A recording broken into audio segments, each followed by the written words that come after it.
Students, आज हम इस वीडियो के माध्यम से यूपी बोर्ड 12th क्लास में जो प्रीवियस ईयर में वर्ड्स पूछे गए हैं उनको डिस्कस करने वाले हैं। तो पहला यहाँ पे है a person with narrow religious views is called. तो a person with narrow religious views is called. तो एक ऐसा व्यक्ति जिसके धर्म के बारे में बहुत ही ज़्यादा गहन सोच होती है या एक ही धर्म के प्रति बहुत ज़्यादा वो निष्ठा रखता है, एक ही धर्म को बहुत ज़्यादा महत्व देता है, उसे हम कहते हैं, ऑप्शन हो जाएगा यहाँ पे डी, फैनेटिक। फैनेटिक मीन्स होता है कट्टर, एक ही धर्म को मानने वाला। नेक्स्ट है अगला, an impression which can not be removed. एक ऐसा प्रभाव जिसे हम ख़त्म नहीं कर सकते हैं, हटा नहीं सकते हैं, मिटा नहीं सकते हैं, तो उसे कहते हैं यहाँ पे इनडायलेबल। इनडायलेबल होता है अमिट, अर्थात जिसे मिटा नहीं सकते हैं। अगला यहाँ पे है, अगर हम इसमें देखें, यहाँ पे लिखा है इनऑडिएबल। तो इनऑडिएबल का मतलब होता है जिसे सुना ना जा सके, इनऑडिएबल कहते हैं। नेक्स्ट यहाँ पे है government by the officials is called. तो गवर्नमेंट बाय द ऑफिशियल्स जो होता है अधिकारियों का शासन, उसे कहते हैं हम ब्यूरोक्रेसी। तो ब्यूरोक्रेसी ऐसा होता है जिसमें केवल सरकारी कर्मचारी अफसर लोग हैं वही शासन करते हैं, उसे कहते हैं ब्यूरोक्रेसी। जबकि ये डेमोक्रेसी है, डेमोक्रेसी में जनता शासन को चुनती है, राजा को चुनती है, प्रजा है वोटिंग के माध्यम से लीडर को चुनती है, उसे कहते हैं डेमोक्रेसी। और जो ऑटोक्रेसी है, ऑटोक्रेसी में एक तंत्र होता है, अर्थात एक ही व्यक्ति शासन करता रहता है बिना किसी चुनाव के। जबकि जो प्लूटोक्रेसी है, तो प्लूटोक्रेसी की बात करें तो इसका जो है, प्लूटोक्रेसी किसे कहते हैं, तो इसका हम देखते हैं, अमीर व्यक्तियों का शासन कहलाता है प्लूटोक्रेसी। नेक्स्ट इसमें है one who looks at the bright side of the things या ऑफ थिंग्स। तो ब्राइट साइड की बात करें, एक ऐसा व्यक्ति जो हर चीज़ में आशा की तलाश रखता है, हर चीज़ में उम्मीद रखता है, तो इसका हो जाएगा ऑप्टिमिस्ट। ऑप्टिमिस्ट होता है आशावादी। अगर यहाँ पे ब्राइट साइड ना हो के डार्क साइड हो जाए तो बन जाएगा फिर पेसिमिस्ट, निराशावादी। तो फिलहाल इसका अगर ऐसा लिख के आता है ब्राइट साइड तो हम कर देंगे ऑप्टिमिस्ट, और डार्क साइड लिख के आता तो करते हैं पेसिमिस्ट। ऑप्टिमिस्ट मीन्स होता है आशावादी, पेसिमिस्ट मतलब है निराशावादी। अगला है पाँचवा इसमें, that which can not be corrected is called. तो ऐसी चीज़ जिसे हम बिल्कुल करेक्ट नहीं किया जा सकता है उसे कहते हैं इनकॉर्जिबल। ऑप्शन नंबर यहाँ पर जाएगा चौथा वाला, इनकॉर्जिबल, INCORRIGIBLE।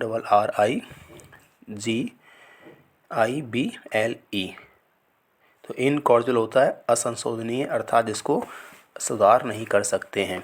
छठा यहाँ पे है the practice of being married to one at a time. तो केवल एक ही विवाह करने की जो प्रथा होती है तो उसे कहते हैं हम यहाँ पे, तो एक ही विवाह करने की जो प्रथा है उसका बात करें उसे कहते हैं मोनोगैमी।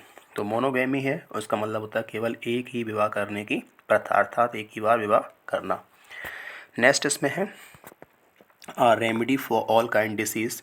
तो हर बीमारी के लिए जो उपचार है उसे कहते हैं पैनेसिया। पैनेसिया मीन होता है रामबाण औषधि। ये कुछ 2025 में पूछे गए थे। आइए आगे बढ़ते हैं। कुछ यहाँ पे 2024 में जो पूछे गए हैं वो कुछ यहाँ पे वन वर्ड्स हैं। क्या पूछ रहे हैं, one who looks at the dark side of things is called. अभी इसमें 2025 में पूछा गया था ब्राइट साइड, यहाँ पूछ लिया गया है डार्क साइड। तो ब्राइट साइड आता है तो ऑप्टिमिस्ट, और डार्क साइड आता है तो पेसिमिस्ट। पेसिमिस्ट मीन्स निराशावादी। तो इसका राइट आंसर हो जाएगा ऑप्शन नंबर डी, पेसिमिस्ट, निराशावादी। नेक्स्ट है इसमें से government by one person is called. तो एक व्यक्ति का जो शासन है उसे क्या कहते हैं, जहाँ पे सिर्फ एक ही व्यक्ति शासन लगातार चलाता है, जैसे कि चाइना है वहाँ पे शी जिनपिंग है, लगातार उन्हीं का शासन चल रहा है। तो ऐसे शासन को हम क्या कहते हैं, ऑटोक्रेसी। तो ऐसा शासन जहाँ पे सिर्फ एक ही व्यक्ति लगातार शासन को चलाए हुए है उसे कहते हैं ऑटोक्रेसी। जबकि अन्य ऑप्शन की बात करें तो डेमोक्रेसी मतलब होता है ऐसा शासन जहाँ पे जनता सरकार चुनती है और उसी चुने हुए व्यक्ति के द्वारा शासन होता है। अनार्ची होता है अराजकता, जहाँ पे कोई शासन वगैरह हो ही ना, अराजकता फैली हो। और प्लूटोक्रेसी होता है धनिक तंत्र, अर्थात जहाँ पे अमीर लोग अपना शासन चलाते हैं। अगला है a state where all religions are respected. तो एक ऐसा राज्य, एक ऐसा क्षेत्र, एक ऐसा देश जहाँ पे सभी धर्मों का सम्मान किया जाता है उसे कहते हैं सेकुलर। तो क्या सेकुलर कहते हैं धर्मनिरपेक्ष? तो ऑप्शन नंबर हो जाएगा इसका डी, सेकुलर। तो एक ऐसा राज्य, एक ऐसा क्षेत्र जहाँ पे सभी धर्मों का बराबर सम्मान किया जाता है तो उसे बोलते हैं सेकुलर। और डेमोक्रेटिक होता है लोकतांत्रिक, और यहाँ पे लिखा है थियोक्रेसी। थियोक्रेसी कहते हैं धर्मतंत्र, जहाँ पे धर्म के आधार पे शासन चलता है उसे कहते हैं थियोक्रेसी। हो सकता है परीक्षा में आ जाए, तो हम ध्यान दें इस पर। थियोक्रेसी होता है जहाँ पे धर्म के आधार पे शासन चलाया जाता हो।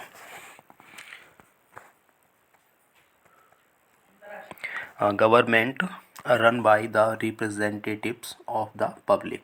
तो रिप्रेजेंटेटिव मतलब होता है प्रस्तुतकर्ता, अगुवाकार। तो जनता के द्वारा सरकार चुनी जाती है, उसको रिप्रेजेंट करने वाला जो तंत्र होता है उसे कहते हैं डेमोक्रेसी। डेमोक्रेसी मीन्स लोकतंत्र या प्रजातंत्र। अगला क्वेश्चन है allowance due to a wife from her husband on separation. तो एलोवेंस होता है गुजारा भत्ता अर्थात भत्ता। Due to a wife means एक पत्नी को प्राप्त होता है, हर हस्बैंड मीन्स उसके पति के द्वारा, ऑन सेपरेशन। तो सेपरेशन होने पर, तलाक होने पर, डाइवोर्स होने पर जो पत्नी को पति की तरफ से जो भत्ता दिया जाता है उसे कहते हैं एलिमनी। तो एलिमनी उसे कहते हैं। अगला देखते हैं यहाँ पे, इसे हिंदी में बोलते हैं निर्वाह निधि। निर्वाह निधि कहते हैं। अगला है यहाँ पे one who takes the bright side of a thing is called. तो यहाँ पे ब्राइट साइड पूछा गया है। तो ब्राइट साइड होता है ऑप्टिमिस्ट, जबकि डार्क साइड होता है पैसिमिस्ट। इसका राइट आंसर बन जाएगा option number C, optimist. Optimist होता है आशावादी, और अगर लिखा हो यहाँ पे डार्क साइड तो हो जाता है पैसिमिस्ट मीन्स निराशावादी। एक कई बार आ चुका है, इस पर आप थोड़ा ध्यान दीजिएगा।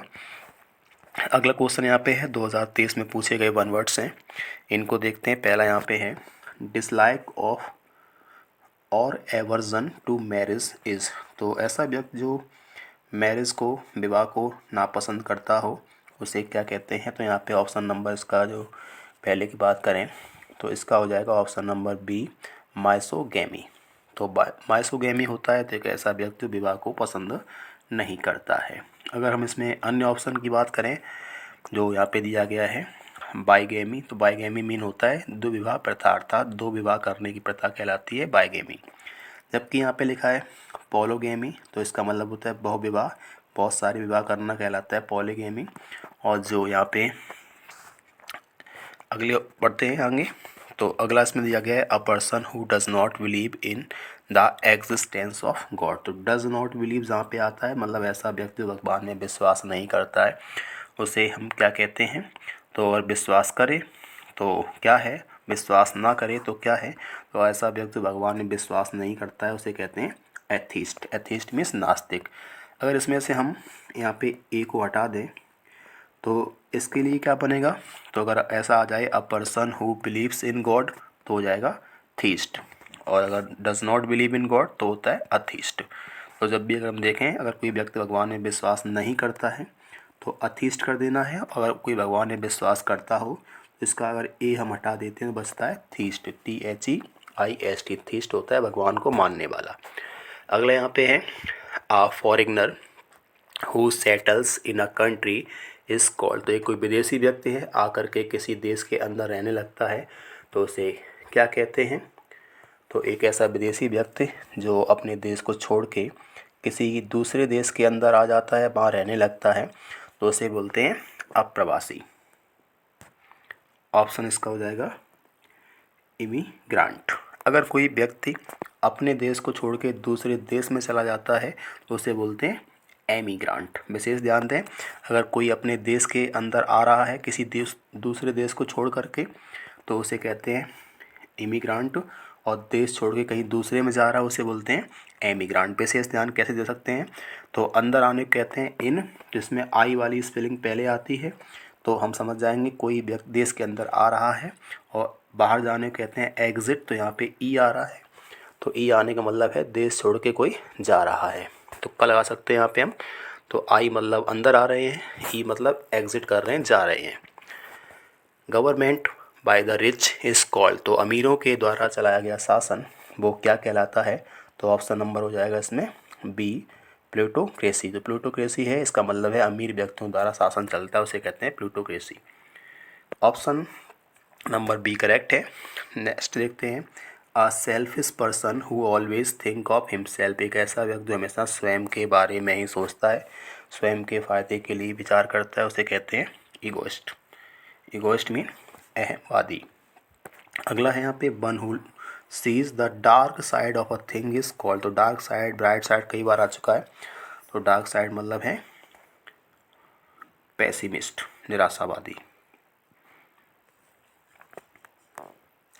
तो इस वीडियो के माध्यम से हमने 2024, 25 और 23 में पूछे गए 1 वर्ड्स को देखा है। आपको वीडियो अच्छा लगा हो तो सब्सक्राइब कीजिए चैनल को और लाइक करें। धन्यवाद।